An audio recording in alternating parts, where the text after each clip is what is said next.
"Welcome home," Mayor Park said quietly. "I think you're going to like it here." Outside, the children were now playing a new game that seemed to involve all of their unique abilities working together, with Hannah's delighted laughter somehow tying all their different languages and sounds into one beautiful harmony. The warning sirens began wailing across Dusthaven Colony just after sunrise. Jin bolted upright from his bed, his heart racing as he recognized the sound. Incoming ships, multiple contacts, military formation. Beside him, Lyra was already moving, her skin flickering with anxious patterns of light. "Mama, Papa," came a clear voice from the next room. Hannah appeared in their doorway, walking steadily on legs that seemed too confident for a 1-year-old. Her dark eyes held an intelligence that still amazed Jin every day. Big ships coming. Friends scared. Jin scooped up his daughter, feeling the familiar warmth of her glow against his chest. Through their window, he could see other families emerging. From their domes, children clustering around their parents with worried expressions. The hybrid kids had grown incredibly fast over the past year, developing abilities that seemed to strengthen when they were together. Mayor Park's voice crackled over the colony's communication system. "All residents to the community center immediately. This is not a drill." The community center was chaos when they arrived, families huddled together while Dr. Yoon worked frantically at a scanner display. The screen showed 2 massive fleets approaching from different directions, sleek human warships from the galactic east, and the flowing, organic shapes of Etherian vessels from the west. "How did they find us?" asked Mi Young, holding her. Twin daughters close. The girls, now walking and talking, kept phasing in and out of visibility whenever they got nervous. "Someone talked," Mayor Park said grimly, "or they've been tracking us for months. Either way, we have maybe 2 hours before they arrive." Jin felt Hannah squirm in his arms. She was reaching toward the other children, making the soft musical sounds that had become her way of calling them together. One by one, the hybrid kids began gathering around her. Dae-hyun with his incredible strength, the twins who could walk through walls, little Soo-jin who could make plants grow instantly, and dozens of others. "We need to evacuate," Dr. Yoon said, but his voice lacked conviction. "Get the children away from here before—" "No." The voice was small but clear. Everyone turned to look at Hannah, who had somehow climbed onto a chair so she could see everyone in the room. "We stay. We show them." "Honey, you're just a baby," Jin said gently. "You don't understand." "Not baby," Hannah said firmly. Her skin began to glow brighter, and the other children moved closer to her. "We understand. We show them why we're here, why we're important." Before anyone could stop her, Hannah began to sing. It wasn't quite human singing, and wasn't quite Etherian light speech, but something entirely new. The other children joined in, each adding their own unique sounds. Mechanical beeps from the cyborg hybrids, harmonic tones from the energy-being children. Even the plant-human kids created rustling sounds like wind through leaves. The song grew more complex as more children added their voices. But what amazed Jin was that he could understand it somehow. The children were singing about belonging, about being different but not broken, about building bridges between worlds that had never been connected before. The 2 fleets arrived exactly on schedule. Through the community center's main view screen, the colonists could see dropships launching from both human and Etherian vessels. Within minutes, armed soldiers were surrounding the colony. Captain Torres stepped through the main airlock, looking older and more tired than Jin remembered. Behind him came a full squad of human marines in combat armor. From the opposite entrance, Etherian warriors flowed in like living water, their skin blazing with aggressive red patterns. "Jin Park," Captain Torres said formally. "By order of Earth Command, you and all hybrid individuals are to surrender immediately for transportation to secure research facilities." An Etherian commander spoke simultaneously, her words translated by a mechanical device. "The abominations will be contained for the safety of genetic purity. Resistance will result in termination." The colonists pressed together, parents shielding their children. But the hybrid kids had other plans. Hannah walked forward, her small hand reaching for Dae-hyun's. The boy took it without hesitation, his enhanced strength somehow becoming gentle and protective. One by one, the other children joined hands, forming a circle in the center of the room. "What are they doing?" one of the human Marines asked nervously. The children began to glow, not just Hannah and the other Etherian hybrids, but all of them. The light seemed to flow from one child to another through their joined hands, growing brighter and more beautiful with each connection. Then something incredible happened. Su-Jin, the plant-human hybrid, gestured toward the floor. Instantly, flowers began blooming through the metal grating. Not just ordinary flowers, but blossoms that glowed with the same light as the children. The mechanical hybrid children began creating harmonic sounds that resonated through the building's structure, turning the entire dome into a musical instrument. But it was what happened next that changed everything. An Etherian warrior, perhaps overwhelmed by the display, raised his weapon toward the children. Before he could fire, Dae-hyun stepped forward and caught the energy blast with his bare hands. But instead of being hurt, he somehow absorbed the energy and transformed it into more light, which he shared with the other children. "Defensive shields," Captain Torres ordered, but the human Marines found their weapons wouldn't function properly. The mechanical hybrid children had somehow interfaced with the electronic systems, not to break them, but to make them safe. "We're not here to fight," Hannah said, her young voice carrying clearly through the room despite its size. She looked directly at Captain Torres, then at the Etherian commander. "We're here to help."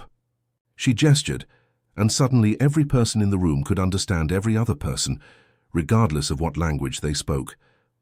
The Etherian commander's words came through clearly without her translation device. The various colony families, who spoke dozens of different languages, could all understand each other perfectly. Dr. Yoon stepped forward, his scanner showing readings that made his eyes widen. "The children aren't just translating languages," he announced. "They're creating a field that allows direct understanding between any conscious beings. They're eliminating the communication barriers that cause most conflicts." A wounded Marine, who had been injured during the landing, cried out in pain from a broken leg. Without being asked, several of the hybrid children approached him. Working together, they somehow accelerated his natural healing, the injury mending in minutes instead of weeks. Captain Torres stared at the perfectly healthy Marine, then at the children who had healed him. "This is impossible. Medical technology this advanced doesn't exist." "It does now," Mayor Park said quietly. "These children don't just combine the abilities of their parent species, they create entirely new possibilities." The Etherian commander's aggressive red skin patterns had faded to curious blues and purples. Through the children's translation field, her thoughts came through clearly. If these abilities are real, they could end the territorial conflicts in the spiral arm. Wars caused by misunderstanding could become impossible. Jin felt his heart racing as he realized what was happening. The military commanders weren't seeing weapons or threats anymore. They were seeing solutions to problems that had plagued the galaxy for centuries. Hannah walked up to Captain Torres and took his hand with complete trust. "We want to help," she said simply. "All people, all species, make everyone friends." Captain Torres knelt down to her level, tears in his eyes. "Jin, what have you created here?" "We didn't create anything," Jin replied, putting his arm around Lyra. "We just gave love a chance to grow." The Etherian commander approached slowly, her skin now glowing with wonder instead of aggression. These children could serve as ambassadors between any species. They could make war obsolete. Over the next several hours, both fleet commanders spent time with the hybrid children, witnessing abilities that seemed impossible but were undeniably real. The kids demonstrated healing, communication across any species barrier, energy manipulation that created rather than destroyed, and most importantly, an instinctive understanding of how to help different beings work together. When the commanders finally departed, it wasn't with prisoners. Instead, they left with invitations to bring representatives from other species to meet the children, to learn from them, to explore the possibility of a galaxy where differences were celebrated instead of feared. As the ships departed, Jin stood with his family watching the sun set over Dusthaven Colony. Hannah was playing with the other children, their combined laughter creating harmony that somehow made the entire planet feel more alive. "What happens now?" Lyra asked. Jin smiled. watching his daughter help two very different children become friends. Now we build a better future, together. They finally reached a service ladder that led down to the cargo level. Jin went first, then helped Lyra and Hannah down carefully. The cargo bay was dimly lit and filled with the hum of machinery, but more importantly, it held several small transport ships. There, Jin pointed to a sleek courier vessel. That one's fast and has long-range capability. As they approached the ship, Hannah began to glow brighter again. But this time, Jin realized it wasn't random. Her light was pulsing in a specific pattern, almost like she was trying to communicate something. "She's warning us," Lyra said suddenly. "Someone's coming." Sure enough, Jin could hear the elevator doors opening at the far end of the cargo bay. Multiple sets of footsteps were spreading out, searching systematically. Jin quickly activated the ship's boarding ramp using his translator. Access codes. The small craft wasn't luxurious, but it had everything they needed: life support, a small sleeping area, and most importantly, a hyperdrive that could get them far away from the station. "There!" a voice shouted from across the bay. "The courier! Ship!" Energy blasts began hitting the ground around them as security forces opened fire with stun weapons. Jin scooped up Lyra and Hannah, running the last few meters to the ship as the boarding ramp began to close. "Jin, stop!" Captain Torres's voice echoed through the cargo bay. "Please, we can work this out." But Jin was already at the ship's controls, his hands flying over the launch sequence. 3 years of emergency drills had taught him basic piloting, and desperation made him faster than he'd ever been before. The ship lifted off just as security forces reached the landing pad. Through the viewport, Jin could see Captain Torres standing there, looking older and sadder than Jin had ever seen. "Him. I'm sorry," Jin whispered, though he knew the captain couldn't hear him. As they cleared the station and entered open space, Jin set course for the Outer Rim, the wild territories where no government had complete control. It would be dangerous, but it was their only chance at freedom. In the passenger seat, Lyra held Hannah close, singing a soft Etherian lullaby that made the baby's skin glow with gentle, peaceful light. Despite everything that had happened, despite the danger they were in, Jin felt a strange sense of hope. They were a family now and they were free. Whatever came next, they would face it together. The stolen courier ship's fuel gauge blinked red as Jin guided it toward the dusty surface of Kepler-4, a forgotten mining planet on the edge of known space. 3 months of running from system to system had drained their resources and their hope. Baby Hannah had grown impossibly fast during their journey, already crawling and babbling in what sounded like a mix of human words and Etherian light songs. "Are you sure about this place?" Lyra asked, adjusting Hannah on her lap as the ship descended through the planet's thin atmosphere. The baby's skin glowed softly as she pressed her tiny hands against the viewport, watching the barren landscape. Below with curious dark eyes, Jin checked his navigation screen one more time. "My contact said Dusthaven Colony takes in people who don't ask too many questions. It's our best shot at finding somewhere safe to raise Hannah." The settlement appeared gradually through the dust clouds, a collection of domed buildings and mining equipment scattered across the rocky terrain. It looked rough and unwelcoming, but after months of sleeping in the ship and living on emergency rations, anywhere with real shelter seemed like paradise. As they landed at the small spaceport, Jin noticed something odd. Several other ships bore the same kind of hastily applied fake registration numbers that he had painted on their own vessel. These weren't honest traders or miners. These were people running from something, just like them. The airlock cycled, open with a hiss, and Jin stepped out carrying their few belongings while Lyra held Hannah. The air smelled of metal and dust, but it was breathable. A small crowd had gathered to watch the new arrivals, and Jin felt his heart sink when he saw the suspicious looks on their faces. But then something remarkable happened. Hannah began to glow brighter in Lyra's arms, and she reached out toward the crowd with her tiny hands, making soft cooing sounds that somehow seemed welcoming and friendly. An older human woman stepped forward from the group.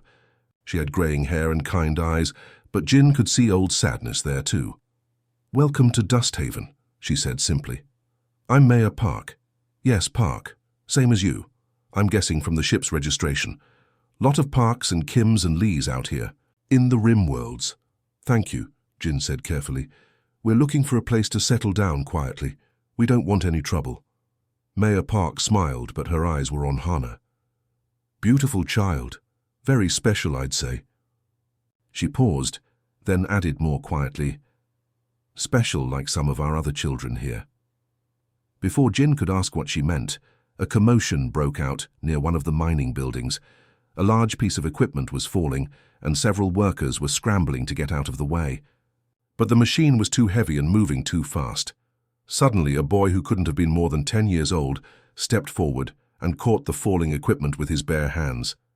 Jin's jaw dropped as he watched the child, who looked human, except for slightly pointed ears and unusually bright green eyes, lift the massive machine and set it gently aside. "Dae-hyun," Mayor Park called out, "how many times have I told you to be careful about using your strength where everyone can see?" The boy looked sheepish. "Sorry, Mayor Park, but Mr. Chen would have been hurt." An older man with distinctly Asian features but silver-tinted skin approached them. "The boy saved my life," he said gratefully. "His mother is human, his father was Zephyrian, makes him stronger than either parent species." Jin felt Lyra's hand tighten on his arm. They weren't alone after all. Over the next few hours, Jin and Lyra discovered that Dusthaven was home to dozens of mixed families. There was Mi-young, a human woman married to a crystalline being called Kes, whose twin daughters could phase through solid walls. There was Tae-min, a human man whose wife was from a species that looked like living plants, and their son could make flowers bloom instantly in the harsh desert soil. "We all ended up here for the same reason," Mayor Park explained as she showed them to a small but comfortable dome that would be their new home. "Our governments didn't approve of our choices. They called our children dangerous, unnatural, abominations." "How many families are here?" Lyra asked, settling Hana on a soft blanket on the floor. 43 mixed families, Mayor Park replied. 67 hybrid children of various ages, and more arrive every month. As if to demonstrate the point, a group of children came running past their window. Jin watched in amazement as one child, who appeared to be part human and part of some energy-based species, flickered in and out of visibility while playing tag. Another child was floating several inches off the ground, chasing the others with delighted laughter. But what truly amazed Jin was what happened when these children noticed Hana through the window. The baby began to glow brighter and made a series of sounds that weren't quite words but weren't random baby babble either. The hybrid children stopped their game and approached the window with curious expressions. Then something extraordinary occurred. Each child began to respond to Hana in their own unique way. The floating child descended gently to the ground. The energy-based child became fully visible and solid. A child with scales and gills made musical sounds that harmonized perfectly with Hana's cooing. "She's communicating with them," Lyra whispered in wonder. Mayor Park nodded, her eyes bright with excitement. "None of our children have been able to understand each other across species lines before. They play together, but they can't really talk to each other. But your daughter..." Hana was now sitting up on her own, something that should have been impossible for a 3-month-old baby. She was making different sounds toward each child, and they were responding as if they understood perfectly. A young girl with blue-tinted skin and hair that moved like underwater plants pressed her palm against the window. Hana crawled over and placed her tiny hand against the glass in the same spot. Both children began to glow with gentle light. "Incredible," said a voice behind them. Jin turned to see a human man with kind eyes and a prosthetic arm. "I'm Dr. Yoon. I've been studying our children's abilities, trying to understand what makes them so special." "What have you learned?" Jin asked. Dr. Yoon gestured toward the children, who were now gathered around the window in a circle, all somehow communicating with baby Hana through gestures, sounds, and light patterns. "Individually, our children have enhanced abilities from both parent species, but together, they seem to create something entirely new. They're building bridges between completely different forms of life.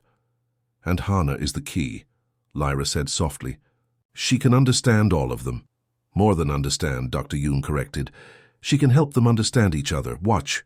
As they observed, Hana made a complex series of sounds while reaching toward 2 children, who had been standing apart from the group.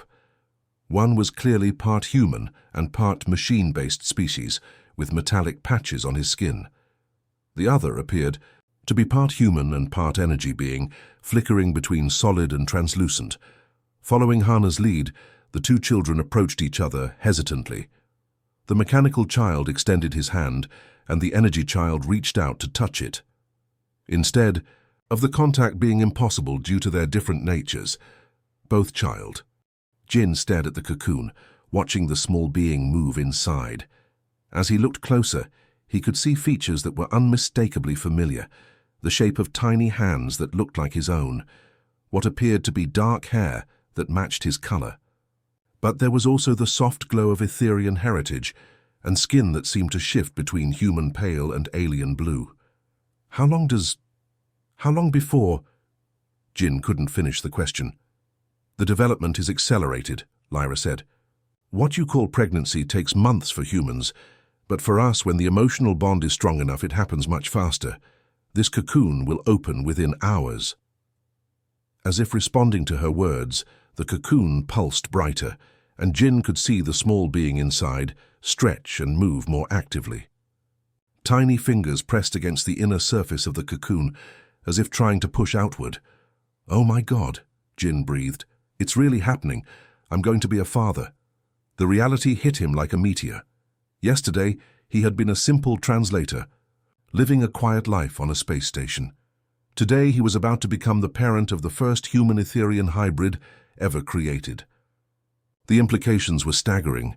"Jin," Lyra said softly, "I need you to know that I didn't plan this. Among my people, such rapid reproduction only happens when the emotional connection is genuine and powerful.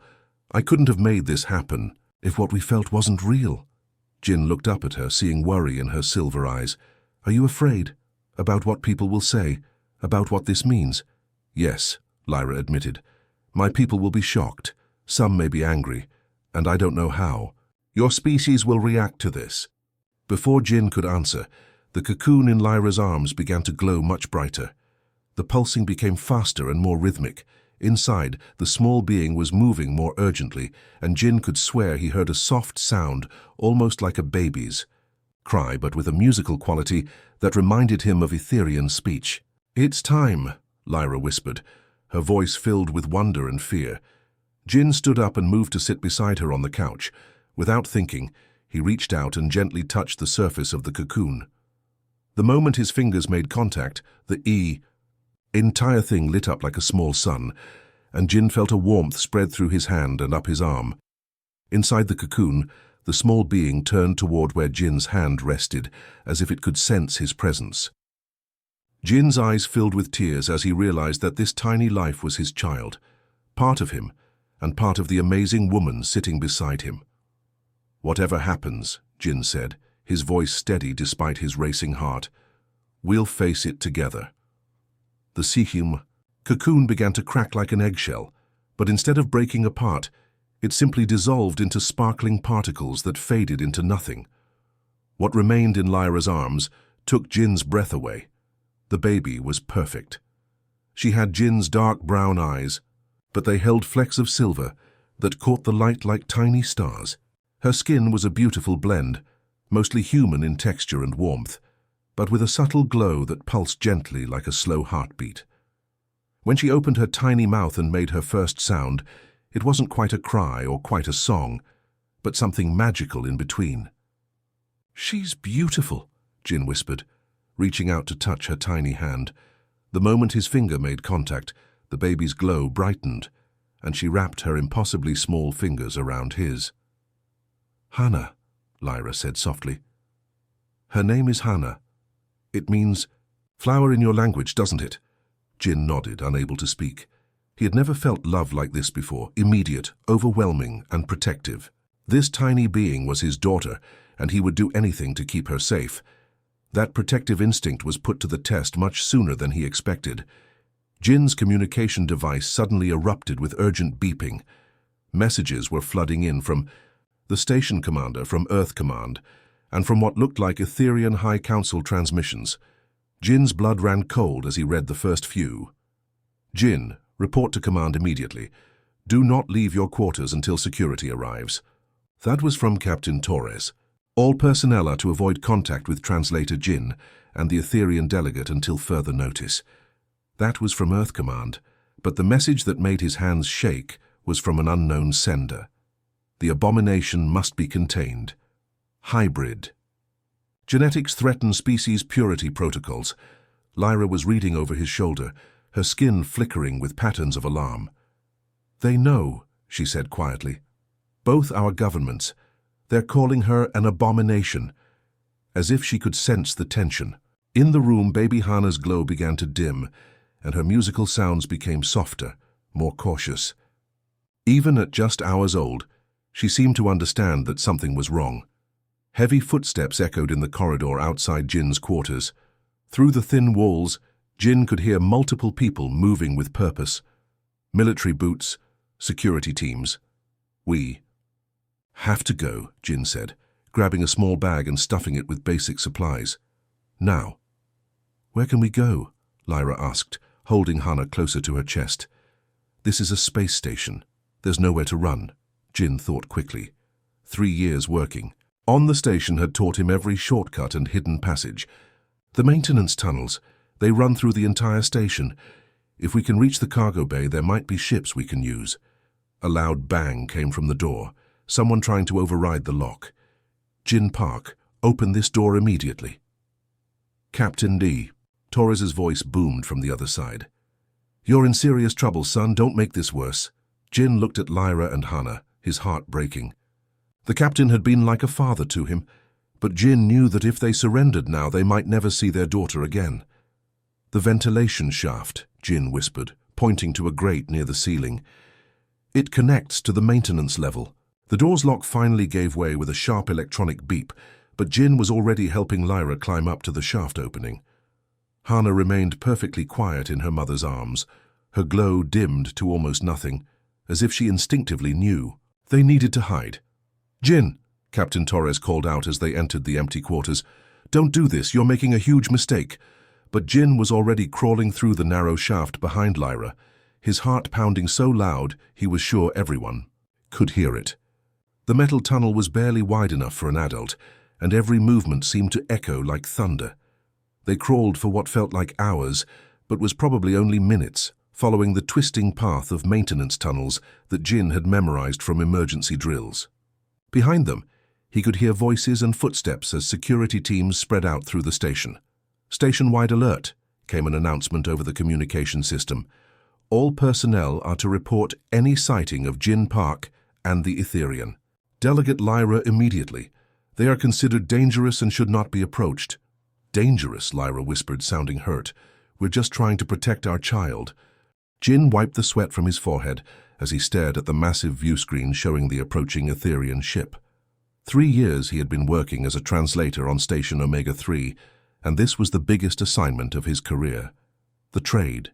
Negotiations between humans and Etherians could change everything for both species. The station's commander, Captain Torres, placed a heavy hand on Jin's shoulder. You ready for this, kid? These blue folks have been talking to us for months, but nobody understands their fancy light language like you do. Jin nodded, adjusting his translation headset. He had spent countless hours studying Etherian communication patterns. While most humans saw random flashing lights, Jin could read the subtle differences in brightness, color shifts, and pulse rhythms that made up their complex language. It was like reading music made of light. The airlock hissed open, and the Etherian delegation floated in. Jin's breath caught in his throat. He had seen recordings before, but nothing prepared him for seeing them in person. Their skin looked like polished sapphire, shifting between deep blue and lighter azure as they moved. But it was their leader who made his heart skip a beat. She was tall and graceful, moving with fluid motions that reminded Jin of dancers he had seen back on Earth.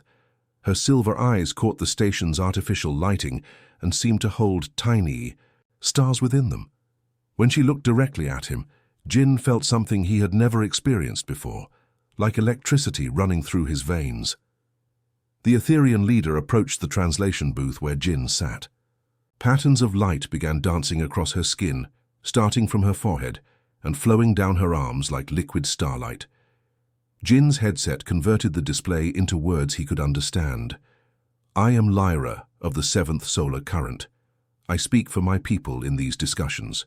What surprised Jin was that she spoke these words aloud in perfect human speech, her voice carrying a musical quality that made every word sound like a song. The light patterns on her skin continued even as she spoke, creating a beautiful double. Conversation that only Jin could fully appreciate. Your light speech is beautiful, Jin said, forgetting protocol for a moment. I have never seen patterns so complex and elegant. Lyra's skin brightened noticeably, shifting to warmer hues of blue and purple. You understand the deep meanings, not just the surface words. This is rare among your species. The negotiations began in earnest. For 6 hours, Jin translated between the human delegation and the Etherians. The talks covered trade routes, resource sharing, and cultural exchange programs. Jin found himself not just translating words, but helping both sides understand the deeper meanings behind their different ways of thinking. During breaks, Lyra would stand near Jin's booth. She seemed fascinated by how he could read her people's light language so accurately.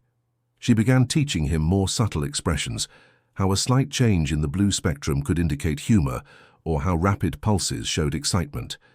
Your mind works differently than other humans, Lyra told him during one break. You see patterns where others see chaos. This is a gift. Jin felt himself blushing. I just pay attention to details. Your language is like art and science combined. As the day progressed, Jin noticed something strange happening. Whenever Lyra looked at him, her skin would glow slightly brighter. At first he thought it was just the station's lighting, but the pattern was too consistent. During tense moments in the negotiations, when both sides seemed ready to walk away, Lyra would catch Jin's eye and her calming glow would steady everyone in the room. The final breakthrough came when the humans offered to share their medical technology in exchange for Etherian energy crystal knowledge. Both sides had been hesitant, but Jin suggested a small pilot program to build trust. His translation helped both groups see that they wanted the same thing, peaceful cooperation and mutual benefit. When the agreements were finally signed, the entire room erupted in celebration. Humans shook hands and patted backs, while the Etherians created cascading light shows across their skin that looked like fireworks made of aurora. Jin stood up from his booth, exhausted but thrilled. They had done it. The first major trade agreement between humans and Etherians was complete. As he gathered his notes, he felt a gentle touch on his shoulder. Lyra stood beside him, her skin glowing with warm golden undertones he had never seen before. Thank you, she said softly. You made this possible. You built a bridge between our worlds with your understanding. In that moment, overwhelmed by joy and success, Jin did something completely impulsive. He leaned forward and gently kissed Lyra's forehead, right where her light patterns were brightest. The effect was immediate and stunning. Lyra's entire body blazed with brilliant light, like a star going supernova. The glow was so intense that everyone in the room stopped and stared. Her silver eyes went wide with surprise and something else, something that looked almost like wonder. That felt, she whispered, her voice filled with awe, warm like starfire touching my soul. Jin stepped back, suddenly worried he had made a terrible mistake. I'm sorry, I didn't mean to offend. But Lyra was smiling, her skin still glowing. With that beautiful golden light. No offense taken, that was extraordinary. I have never experienced anything like it. Neither of them knew that among Etherians, deep emotional connections during physical contact could trigger their unique reproductive process. Neither understood that the warm feeling spreading through both their bodies was the beginning of something that would change their lives forever. As the celebration continued around them, Jin and Lyra stood together, both feeling like something significant had just happened, though neither could explain exactly what. Jin had barely slept since the negotiations ended. Every time he closed his eyes, he could see Lyra's face lighting up like a small sun when he kissed her forehead. The memory kept replaying in his mind, making his heart race each time. He told himself it was just the excitement from the successful trade talks, but deep down he knew it was something more. He was sitting at his small desk in his quarters, writing his final report about the negotiations, when the door chime rang. Jin glanced at the time display on his wall. It was early morning, barely past dawn according to the station's artificial day cycle. Who could be visiting at this hour? "Come in," Jin called out, expecting maybe Captain Torres or one of his fellow translators. The door slid open with a soft hiss and Jin's coffee mug nearly slipped from his hands. Lyra stood in his doorway, but she looked completely different from yesterday. Her normally bright blue skin seemed dimmer, almost tired. Her silver eyes, which had sparkled like stars before, now looked worried and uncertain. But what made Jin's heart stop was what she was carrying. In her arms was something that looked like a large egg, but it wasn't solid. The surface seemed to be made of some kind of clear, jelly-like material that pulsed with soft light. Inside, Jin could see something moving, something small and alive, shifting and turning like it was trying to find a comfortable position. "Lyra?" Jin stood up slowly, his chair scraping against the floor. What is that?" Lyra stepped into his quarters, and the door closed behind her. She looked down at the strange cocoon in her arms with an expression that Jin could only describe as motherly. When she looked back up at him, her skin flickered with nervous patterns of light. "Our child," she said simply, as if those two words explained everything. Jin felt like the artificial gravity on the station had suddenly stopped working. His stomach dropped, his legs went weak, and for a moment he couldn't breathe. What? I know this is shocking for you," Lyra said, moving closer. "Yesterday, after what happened between us, I felt changes beginning in my body. By evening, this had formed." She held the cocoon out slightly so Jin could see it better. The small being inside was about the size of a human baby, but it was clearly not entirely human. Jin could see tiny arms and legs, but they seemed to glow with the same soft light that came from Etherian skin. "This is impossible," Jin whispered, sinking back into his chair. "Humans and Etherians can't. We're completely different species." Lyra sat down on Jin's small couch, still cradling the cocoon. "For most species you would be correct, but Etherians are different. We don't reproduce the way most beings do. We don't need biological compatibility in the way you understand it." Jin ran his hands through his hair, trying to process what he was hearing. "Then how?" "We reproduce through emotional resonance," Lyra explained, her voice gentle and patient. "When two beings share a moment of pure, deep connection, especially during physical contact, our bodies respond. The emotional energy creates a genetic fusion that combines the essence of both parents. But yesterday was just a kiss," Jin said, his voice cracking slightly. "I mean, it was just a moment of celebration." Lyra's skin brightened slightly, showing warm colors. "It wasn't just a kiss to me, Jin. In that moment, I felt something I had never experienced before. Your emotions, your joy, your affection for me, it was so strong, so pure, my body responded to that connection."